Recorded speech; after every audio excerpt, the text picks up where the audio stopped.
Et nous voilà pour notre troisième épisode de notre série sur les constructeurs à une seule victoire. Après avoir évoqué des projets modernes, rationnels, soutenus par de grandes entreprises et nourris d'ambitions structurées, place aujourd'hui à quelque chose de radicalement différent. Pas de multinationales, pas de plan marketing, et encore moins de culture d'entreprise ou de quête stratégique. Non, cette équipe-là, c'est tout l'inverse, c'est une histoire de passion, de panache et d'un grand goût pour l'improvisation, voire l'absurde.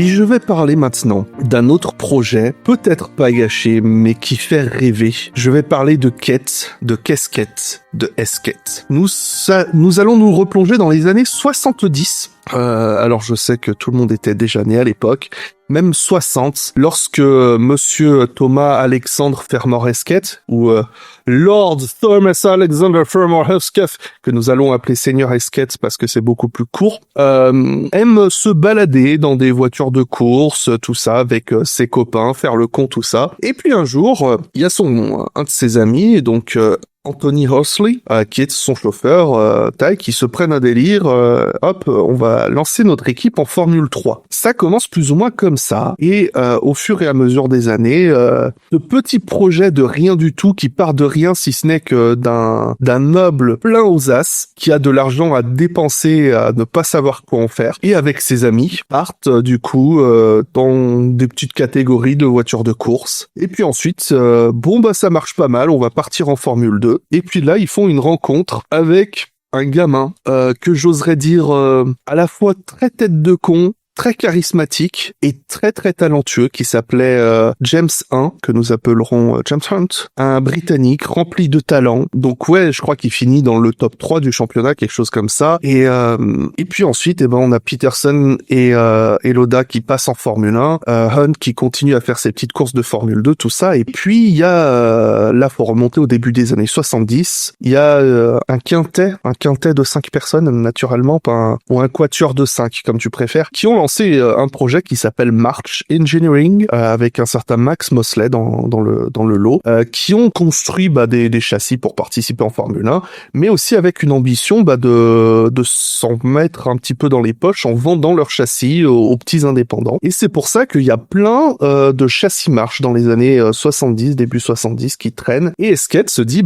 nous aussi on va partir en Formule 1, on va acheter des châssis March, on va les acheter et on va participer en Formule 1 avec. Alors, la petite anecdote, alors celle-là, je l'ai découvert en faisant mes recherches. Est-ce que tu sais combien Lord Esquette a réussi à négocier ses châssis March avec les boîtes de rechange et tout? Oula, alors, si on parle de sous, non, je suis désolé, je ne peux pas en ressortir. Alors, il l'a acheté avec des sacs de blé. 8 sacs de blé. Littéralement du blé? Littéralement. Des céréales, quoi. Enfin, je sais pas si grain, je l'ai trouvé en anglais, mais bon, j'imagine que c'est des céréales, voilà. C'est peut-être plus ça. Mais voilà, 8 gros sacs de céréales qui valaient, voilà. Donc, c'est vraiment ces anecdotes des années 70 que je me sens obligé de mentionner parce que c'est surréaliste. Donc, il a payé en petit-déj. C'est vraiment le paiement en nature à l'ancienne, quoi. Enfin, c'est du troc. Et c'est incroyable de se dire qu'en Formule 1, tu fais du troc, tiens, je te file des sacs de blé, tu me files une F1, quoi. Et en plus de ça, James Hunt, le pauvre, il venait pas nécessairement d'un milieu aisé, il était assez désespéré économiquement, il avait de son propre aveu, il disait, moi je suis un bon à rien dans la vie. Quand on lui demandait, voilà, t'es un très bon pilote, t'as plein de talent, pourquoi tu roules avec Esquette? Il dit, parce que c'est les seuls qui veulent de moi.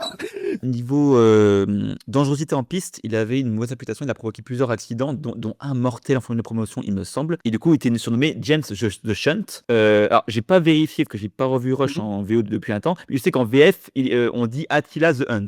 Dans un documentaire suisse de 77 sur la RTS, il l'appelle James le Crasher. C'est la traduction littérale de The Shunt.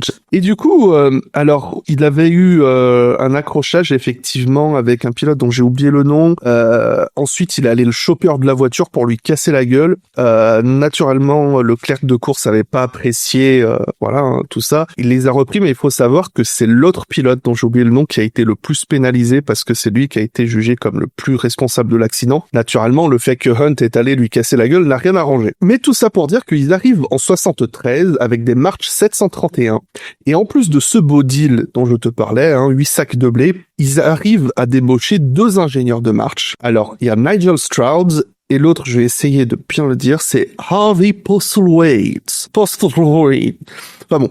En tout cas, un ingénieur qui plus tard travaillera avec Tyrrell et Ferrari, notamment dans les années 80, avec John Barnard, tout ça. La Wolf de Scheckter, et normalement, il était à la tête de ce qui aurait dû être le projet Honda 100%, mais il est mort durant une séance d'essai, et c'est en partie ça qui a amené Honda à plutôt s'engager avec Barr. Du coup, profitant de ces beaux recrutements, en 74, ils lancent leur Esket 308, donc qui sera leur propre châssis, qui arrive en courte saison. On a un podium après seulement 5 Grands Prix en Suisse. Non pas qu'il y ait eu 5 Grands Prix en Suisse, mais c'est en Suisse, tu m'as compris. Il faut savoir qu'à ce moment-là, on parle quand même d'un projet totalement fou, Esket.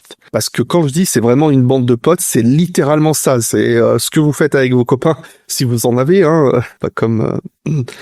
Pardon, ça devient personnel. Il faut savoir que dans le paddock, les gars, ils arrivent en limousine, ils ramènent des buffets, des plats de fruits de mer, ils ramènent du champagne, il y a des call girls, enfin, il y a des pin-up, il y a tout ce que tu veux, c'est un festival, en fait. Ils animent le paddock. Imaginez que un paddock de Formule 1 aujourd'hui, ça n'a rien à voir dans les années 70. Aujourd'hui, on met plein d'animations, tout ça pour les gens. Avant, c'est, il y a un grand champ, foutez vos caravanes là-bas et démerdez-vous. C'est ça, un paddock à l'époque. Donc là, t'as les gars qui arrivent non pas en caravane, mais avec leur grosse voiture. C'est pas Jean-Pierre Jabouille qui arrive avec son jambon beurre. Donc c'est un contexte totalement absurde, et au milieu de tout ça, tu as Jackie Stewart qui est en train de faire sa dépression parce qu'il y a trop de pilotes qui meurent. T'as Emerson Fittipaldi qui est en train de défendre son titre, McLaren qui est en train de tout faire pour arriver vers le succès, et il voit cette bande de clodos qui sont là. Donc vraiment, j'essaye au mieux de replacer le contexte, désolé si j'en fais trop, mais c'est vraiment pour insister sur l'absurdité de ce projet. Tout le monde les regarde, mais comme des clowns, et on arrive, les gars, en 74, ils font un châssis qui leur donne la 6e place au championnat constructeur. Pour vous dire, le championnat constructeur de 1974, McLaren qui prend son premier titre devant Ferrari, Tyrrell, Lotus, Brabham, donc on est en 74, c'est-à-dire que ce sont des équipes qui jouent des titres et qui défendent des titres régulièrement, et en 6e, on a Esket devant BRM, et ensuite Shadow, March, Iso Marlboro, Surtees et Lola. Et ils ont même pas fait toute la saison en plus, parce qu'ils avaient encore le GC March en début d'année. Oui, et ils font 3 podiums, dans la saison.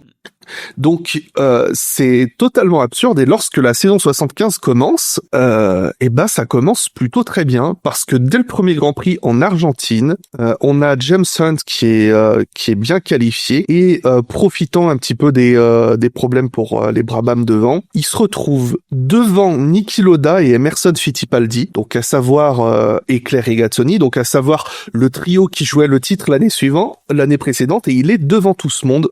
Lauda a des problème, et Hunt se retrouve en tête de course à défendre la victoire. Fittipaldi n'arrive pas à le passer, il est obligé de lui mettre la pression parce qu'il a une McLaren, il va beaucoup plus vite, et c'est seulement en forçant une erreur à Hunt qu'il arrive à le dépasser, et au final, l'écart est de 5 secondes, donc c'est pas grand chose quand on considère l'écart de performance sur une moitié de course, de terminer avec une voiture de rigolo à 5 secondes d'une McLaren, et ensuite on va arriver au Grand Prix, que je me trompe pas, c'est de Suède, où à nouveau il y a une lutte contre Niki Lauda qui est assez intéressante, et du coup Hunt chasse Lauda pendant la course et il finit par abandonner. Lauda finit par remporter le Grand Prix en passant Reutemann en fin de course, et en fait à ce moment-là, Esket se présente comme un challenger à des positions vraiment sérieuses, et arrive le Grand Prix des Pays-Bas qui nous intéresse. Il a fait beau tout le week-end sur le circuit de Zandvoort, l'ancien, celui qui était vraiment beau, et lorsque vient le dimanche, il se met à pleuvoir, mais un déluge. Et là, je vais citer Lord Alexander Hesketh, en le traduisant brutalement. Il s'est mis à pleuvoir sur la grille de départ. On a vu toutes les autres équipes sortir leurs clés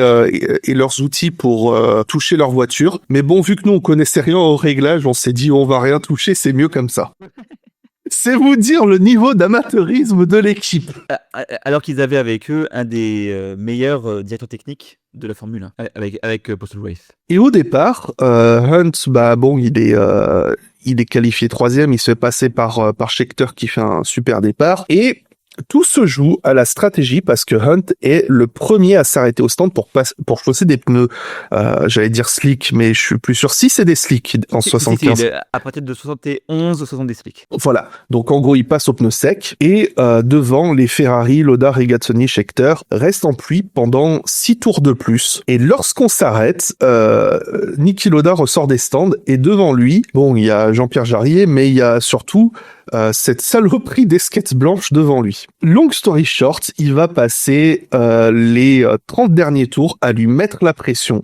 Mais cette fois, contrairement à l'Argentine, il va pas craquer, il va tenir jusqu'au bout et il va remporter la course d'une seconde devant les deux Ferrari de Lauda et Regazzoni, mettant un tour au reste du peloton. Et c'est ainsi que Esquette a remporté son unique victoire en Formule 1. C'est une des histoires les plus folles de l'histoire, je pense. C'est probablement la plus incroyable de toutes celles qu'on pourra aborder dans cette série, parce que le projet est en soi, je trouve plus de nom, parce que absurde ne veut plus rien dire à ce stade. Et en plus, ça te mérite, parce que certes, il y a eu le timing qui a aidé, mais ils n'ont pas profité de l'abandon de l'un ou de l'autre. Ils ont eu le bon timing à ce moment-là, le nez, et après, il a résisté à Lauda, même si Lauda, dans sa logique d'ordinateur, c'est même à cette année-là qu'on a commencé à comprendre de quelle voie il se chauffait à ce niveau-là, n'a pas insisté, il s'est dit, bon, je suis deuxième, j'ai vérifié, parce que ses rivaux à ce moment-là, c'était pas Hunt, parce que Hunt, il était que 9e du championnat avant la course, j'avais vérifié, et ses rivaux directs, c'était Reutemann et Fittipaldi. Fittipaldi avait renoncé, Reutemann était bien plus loin, du coup, il s'est dit, je peux être deuxième, pas de souci, et donc il n'a pas cherché à plus menacer Hunt que ça, et on lui a reproché ça après la course,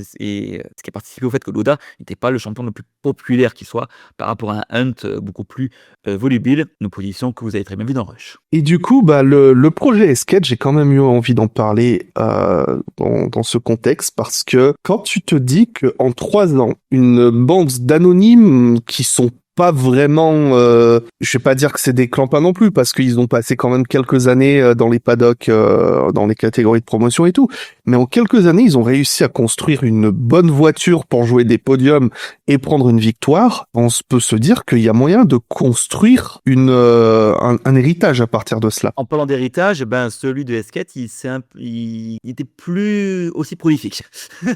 Malheureusement, Esquette, il a fini par se retrouver sans le sou, parce que faut savoir qu'il y avait une forme d'orgueil à pas vouloir mettre de sponsor sur la livrée. Il y avait son drapeau écossais et le drapeau anglais de Hunt. Rien de plus sur la voiture. On voulait vraiment donner une image. Et courant de saison 75, on s'est rendu compte que quand même ça commençait, les finances commençaient à tomber vides. Et en plus de cela, James Hunt a profité du fait que Fittipaldi avait quitté McLaren parce qu'il faut savoir qu'à ce moment-là, Emerson Fittipaldi, c'était plus ou moins le numéro 1 mondial battu par Lauda. Bon, on va dire c'est un petit peu comme je vais pas dire ouais, mais ce qu'il y a, c'est que maintenant les gars ils enfilent les titres, mais bon voilà, t'as compris l'idée. On va dire le numéro 1 bis ou le numéro 2 mondial, qui dit tiens, je vais aller ruiner ma carrière dans l'écurie familiale et on va plus jamais entendre parler de moi. Bono Villeneuve. Ah pardon, non, c'est autre chose. Oui, voilà, par exemple.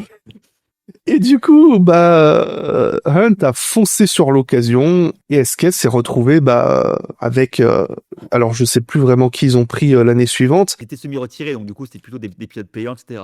Et ils ont eu un sponsor particulier. Ils ont eu comme sponsor une marque de fabricant de feuilles à rouler et je te laisse décrire le second. Il y a une pin-up sur la voiture. Un magazine de charme. Voilà, j'aurais pas trouvé mieux. Mais bon, ça restait une Esquette dans l'idée parce que t'as une marque de tabac et une pin-up sur le châssis. C'est. Tu vois, je suis vraiment surpris que James Hunt n'ait pas eu à rouler une voiture qui avait une pin-up sous la voiture, parce que ça aurait tellement collé avec lui. Mais totalement. Donc voilà, c'est très dommage que l'équipe ait terminé comme ça. Il y a jamais eu de nouveau châssis, on est resté sur le même avec quelques améliorations et l'équipe a fini par disparaître. On oserait penser qu'avec un dernier Ecclestone par exemple, dans les coulisses, on a mis en bon comptable de Lord Esquette. Esquette serait certainement encore aujourd'hui en Formule 1 et ce serait une équipe historique, j'ose dire. Bon, j'en fais peut-être trop, mais il y avait vraiment tout pour faire beaucoup plus avec ce projet. Un projet, quand Brown a eu son compte de feu en 2009, on a un peu pensé à Esquette parce qu'on voyait une équipe sans sponsor, un peu entre guillemets à l'ancienne, parce que bon, certes, on comptait sur le dédit que Honda avait délivré, mais là, un peu le petit contre les autres. Donc il y a un peu un mélange de ça, un peu l'esprit que Jordan voulait un peu instaurer aussi, parce que Jordan, qui était certes plus d'expérience et qui était aussi plus sérieux, qui était un redoutable businessman, a un peu cette image de pas entièrement sérieux, de ne pas être un peu trop décontracté. Donc au final, le fait que ça réussisse, ça donnait plus de crédit encore. Et ça montrait aussi que, malgré le fait qu'il n'y ait pas le même professionnalisme, qu'il y ait ce décalage, surtout par rapport à la F1 sérieuse d'aujourd'hui, ça fait d'autant plus plaisir. Et donc c'est ça que c'était un des derniers, une dernière équipe, en tout cas qui a joué les premiers rôles, c'était un peu un amuseur public, qui était là plus pour s'amuser, passer des bons temps, plutôt que de viser, plutôt que de jouer à tout prix la victoire. Parce que vraiment, années 70, c'est là où on commençait à avoir le virage vers le professionnalisme, mais on n'y était pas encore proprement dit. Pour moi, à mon sens, le début de l'ère moderne de la F1, ce sont les premiers accords Concorde avec Bernie au top de la hiérarchie des droits commerciaux en 81.